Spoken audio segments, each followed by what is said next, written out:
Kayo po nakakaupo, subukan nyo naman tumayo.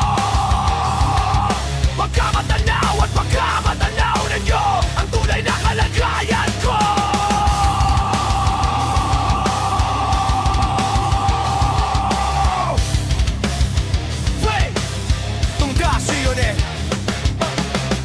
Nandyan po ba kayo sa loob ng malaking bahay at malawak na bakuran? Mataas na pader, pinapaligiran at nakapilang mga mamahaling sasakyan. Mga bantay na laging bulong ng bulong, wala namang kasal pero marami ang nakabarong. Lumakas man ang ulan ay walang butas ang bubong. Mga plato at kutsara na di kilala ang tuto. At ang kanin ay simputi ng gatas na nasa kahon. At kahit na hindi Pasko sa lamesa ay may hamon. Ang sarap sigurong manirahan sa bahay na ganyan. Sabi ba nila ay dito mo rin matatagpuan ang tao na nagmamayari ng isang upuan na pag may pagkakatao'y pinag-aagawan. Kaya naman hindi niya pinakakawalan. Kung makikita ko lamang siya ay aking sisigawan.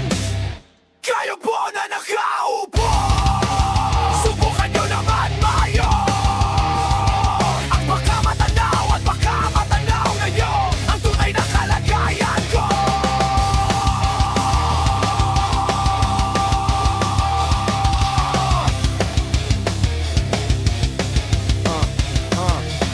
Mawalang galang na po sa taong nakaupo. Alam nyo bang pantakal ng bigas namin ay di puno? Ang dingding ng bahay namin ay binagtagpitak pinyero. Sa gabi ay sobrang init na tumutunaw ng yelo na di kayang bilhin upang ilagay sa inumin. Pinakulong tubig sa lumang takuring uling-uling gamit ng panggatong na inalot lamang sa estero na nagsisilbing kusina sa umaga. Yaming banyo ang kaininay na may kayamanan. Isang kaldero na nagtagamit ng pang ang aking ama ay sumweldo pero kulang na kulang pa rin. Ulam na tuyot asin ang 50 pesos sa maghamoy pagkakasyahin. Di ko alam kung talagang maraming harang o mataas lang ang bako doon. Nagbubulag-bulagan lamang po kayo. Kahit sa dami ng pera nyo walang doktor na makapapapalinaw ng mata nyo. Kaya mukhang masyadong halata. Bato-bato sa langit, ang matama ay huwag magalit.